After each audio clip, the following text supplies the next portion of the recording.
Welcome to another deep dive. We're going to be looking at something pretty interesting today. Oh, yeah. Yeah, the readings for the sixth Sunday Yeah. in Ordinary Time, Okay. February 16th, 2025. Right. And we've got a prophet, we've got a psalm, and even some words from Paul and Luke, Wow. all mixed in together. It's going to be a fascinating journey. I'm excited. Yeah, there's some contrasting ideas. Okay. Blessings, woes, deserts, and trees, and even the idea of like finding joy when things are tough.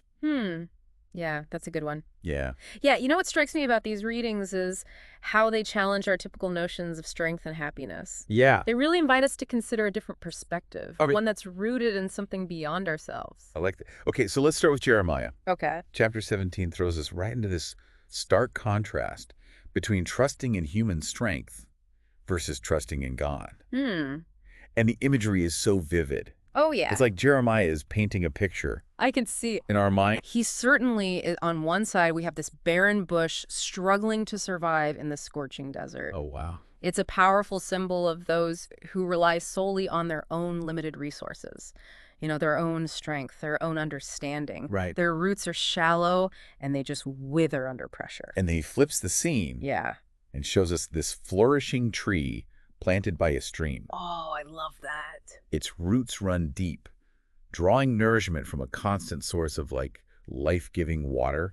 Even when the heat is intense, this tree thrives. Beautiful. It's a beautiful representation of what it means to trust in God. Yeah. The tree isn't striving or straining. It's simply rooted in something larger than itself. Right. Allowing that source to sustain it, those Yeah. deep roots. That's what steadfast faith looks like. Yeah. It can weather any storm because it's grounded in something unshakable. That image really sticks with you. It does. It makes me wonder, where do I place my own trust? What are the sources of strength and nourishment in my life that allow me to thrive even when things get difficult? It's a question worth pondering. Yeah. And speaking of finding strength and nourishment, the psalm for this week actually echoes those themes from Jeremiah. Ah, yes. Psalm 1. This one always reminds me of a peaceful garden. Yeah. It picks up on that tree imagery, describing the righteous person as like a tree planted by streams of water, which yields its fruit in season and whose leaf does not wither. And it's not just about outward prosperity either. The psalm emphasizes meditating on God's law day and night. Wow. Imagine having a piece of advice from a wise mentor that you keep coming back to, reflecting on its meaning, letting it guide your choices. Right. That's the kind of deep engagement with wisdom that the psalm is talking about. Okay. It's a process of aligning our thoughts, actions, and values with something bigger than ourselves. And that alignment, that's what leads to true flourishing, isn't it? Yeah. It's not just about material success. Right. It's about living a life that's rooted in something deeper, something more meaningful. Precisely, it's about tapping into that source of wisdom and allowing it to nourish us, to guide us, to help us bear fruit in our lives. So we've got these beautiful images of trees and deep roots representing trust and nourishment. Right. Now let's shift gears a bit and dive into the New Testament reading. So the Okay. focus takes on a different kind of life source. Yes.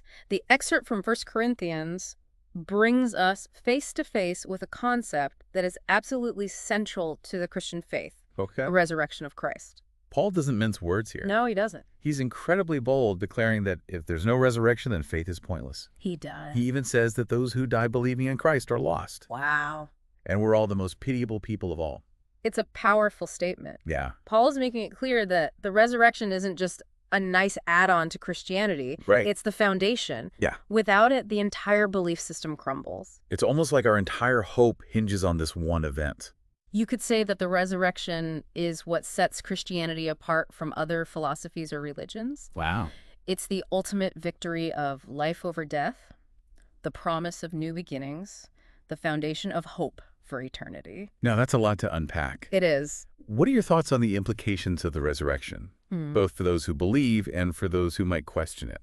That's a question that has been debated for centuries, Yeah. and there are many different interpretations. Right. But I think it's safe to say that the belief in the resurrection, or the lack thereof, has a profound impact on how we view life, death, and everything in between. Yeah. Yeah. Absolutely. Yeah. It really does make you think about the big picture, doesn't it? It does. We've got Jeremiah urging us to trust in God, the psalm guiding us towards deeper engagement with wisdom, and Paul staking everything on the reality of the resurrection. Right. And now we come to the Gospel of Luke, Oh, where crap. things get, well, a little unexpected. Yes, Luke chapter 6 takes us to a scene where Jesus is addressing a large crowd, and he delivers these pronouncements that are both simple and incredibly profound. They're known as the Beatitudes, Okay. which essentially means blessings, Mm-hmm. but they're not what you might typically expect. Right. It's like Jesus is flipping the script on what society considers to be fortunate or unfortunate. Yeah.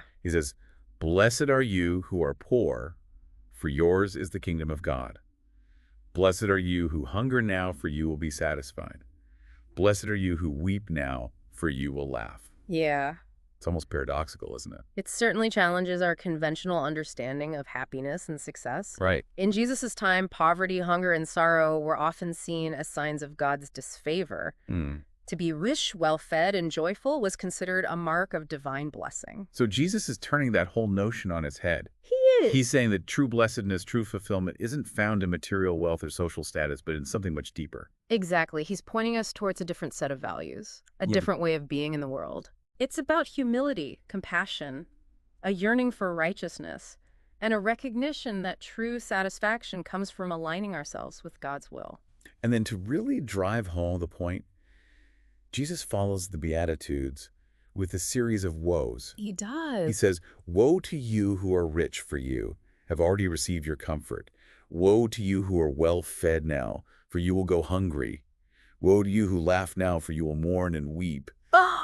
Talk about a reality check. It's almost as if he's saying, don't be fooled by appearances. Right. Don't get caught up in the pursuit of fleeting pleasures or worldly success. True joy, lasting fulfillment comes from something far more enduring. You know, it's funny. I was recently reading about a study that showed people who prioritize experiences over material possessions tend to report higher levels of happiness and well-being. Oh, really? Seems like there's some modern-day science that backs up what Jesus was saying all those centuries ago. That's fascinating. It seems like human nature hasn't changed all that much. We're still searching for that elusive happiness, that sense of fulfillment that goes beyond the superficial. And the readings for this week are reminding us that we might be looking in the wrong places.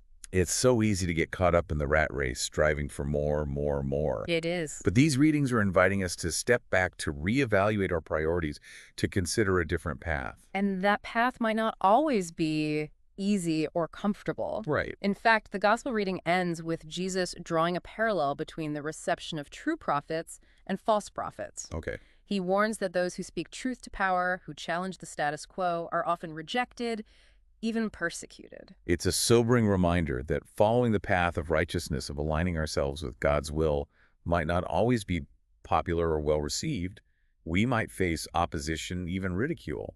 But there's also a profound sense of freedom that comes with living in accordance with our deepest values, with what we know to be true. It's the freedom to be authentic, to speak our truth, to act with integrity, even when it's difficult. And that freedom, that authenticity, that's where true joy resides, isn't it? Mm. It's not about conforming to the expectations of the world, but about aligning ourselves with something much greater, something that resonates deep within our souls. Absolutely. And it all comes back to that central theme of trust that we've been exploring throughout these readings. Yeah. Trusting in God rather than our own limited understanding. Trusting that true flourishing comes from aligning ourselves with divine wisdom. Trusting that the resurrection offers hope for a future beyond our earthly limitations. And trusting that even in the midst of hardship, there is a deeper joy to be found. So we've heard this call to trust, Yeah. but it can feel a bit overwhelming. Right. Where do we even begin to cultivate that kind of deep, abiding trust in something bigger than ourselves, especially in a world that often pulls us in so many different directions? You're right. It's a journey, not a destination. Okay. But the readings offer some practical guidance, little breadcrumbs along the path, if you will. I like that breadcrumbs. Okay, lead the way. Okay. What's the first crumb we should be looking for? Well, the psalm talks about meditating on God's law day and night. Right. Now, we don't all have to become scholars poring over ancient texts, Of course not. but the essence is finding those practices that connect us to something deeper. So it's less about the specific activity and more about creating that space for reflection, for stillness. Exactly. It could be spending time in nature, letting the quiet beauty of creation soothe your soul, or maybe it's losing yourself in music, letting the melodies lift you beyond the everyday worries. I found that even simple things like taking a few minutes each day to sit in silence, just breathing and being present, can make a huge difference. It's like hitting the reset button on my mind. Yeah, it's about quieting the noise, both external and internal, so you can tune into that deeper wisdom that's always there waiting to be heard. Okay, stillness and reflection. That's a great first breadcrumb. Right. What's the next one on the path to deeper trust? Gratitude. Yeah. It might sound simple, Yeah. but focusing on what we're grateful for can be incredibly powerful. It shifts our perspective away from what we lack and toward the abundance that already surrounds us. I know when I start feeling stressed or overwhelmed, taking a moment to appreciate the good things in my life, even small things like a warm cup of coffee or a sunny day, can really shift my mood. And it's not about denying the challenges or pretending everything is perfect. Remember, Jesus blessed those who are poor, hungry, and weeping. Right. It's about finding those glimmers of hope and grace, even in the midst of difficulty. So it's about recognizing that even when things are tough, Yeah. there's always something to be thankful for. Exactly. And the more we practice gratitude, the more we open ourselves to receive even more blessings. It's like we start to see the world through a different lens, one that highlights the good. I love that. Okay, stillness, gratitude. What's the final breadcrumb on this path to trust? Generosity. And I'm not just talking about financial giving. It's about giving of ourselves, our time, energy, talents, compassion. So it's about looking for ways to make a positive difference in the world, even in small ways. Think about it this way. When we focus on giving rather than getting, it takes us out of our own self-centeredness and connects us to something larger. Right. We start to see ourselves as part of a web of interconnectedness. Yeah. And that can be a powerful antidote to the isolation and individualism that's so prevalent today. It's like we're reminded that we're not alone in this journey. We're all in this together, and we have a responsibility to care for one another. And when we act with generosity, it reinforces that sense of trust. We're putting good out into the world. And that creates a ripple effect, not just for those we help, but for ourselves as well. It's amazing how these three seemingly simple things, stillness, gratitude, generosity, can have such a profound impact on our lives. It's not about achieving some kind of perfect state of trust overnight. It's about incorporating these practices into our daily lives, being patient with ourselves and trusting the process. These readings have been a great reminder that trust is a journey, It is. and it's a journey worth taking. Absolutely. It's about letting go of the need to control everything, Right. embracing uncertainty and opening ourselves to something bigger than ourselves. And on that journey, we might just discover a deeper sense of peace, joy, and connection that we never thought possible. This has been such a thought-provoking deep dive. I hope our listeners are leaving with a renewed sense of hope and a few practical tools to help them cultivate a deeper trust in their own lives. Until next time, keep seeking, keep exploring, and keep diving deep.